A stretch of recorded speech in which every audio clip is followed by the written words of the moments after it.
Und wir sind wieder am Start. Neuer Tag, neues Glück, neuer Kampf gegen den Nutzlinger, wo bekanntlicherweise mit einem Taubogen anfängt. Und ich komme mit der Frau Sack mit ihrem Signature Mega Move, der Mega Kick, wo jetzt natürlich durch gesenkte Genauigkeit noch weniger trifft wie sonst. Aber wenn er trifft, dann gibt es einen One-Shot und das hat sie ja jetzt auch gerade bewiesen. Der Normal-Move mit 120 Base Power, Stab durch die Frau Sack, ihrer Typ in dem Spiel. Es ist einfach geil, sie one-shottet alles. Und da sehen wir eine Übersicht über mein Team bis jetzt. Wir sind solid, balanced, alles um die Level 20 bis 22 umeinander.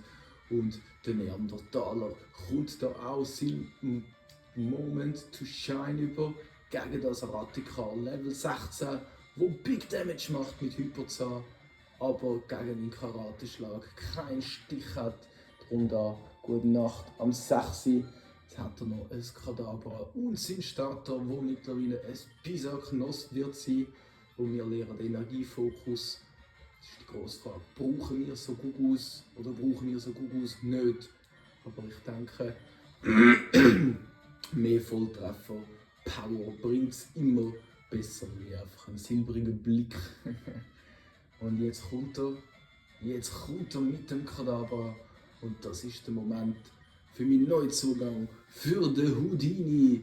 Mein Traumator. Ich habe ja gehofft, dass ich eins bekomme und ich habe tatsächlich eins bekommen. Es ist herrlich.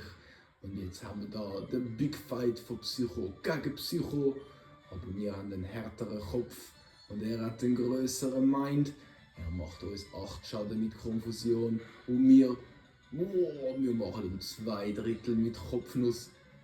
Und haben jetzt Glück gehabt, dass er verschilt hat und wir mit Kopfnuss können einfach weiter durchbratschen. Fast ein Level schon.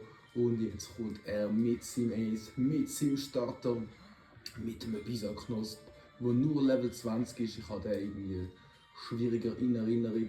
Und er versucht mich zu vergiften und verschilt schon wieder. Ihr seht, das Glück ist auf unserer Seite in dem Fight. Aber wir verschreien es jetzt nicht.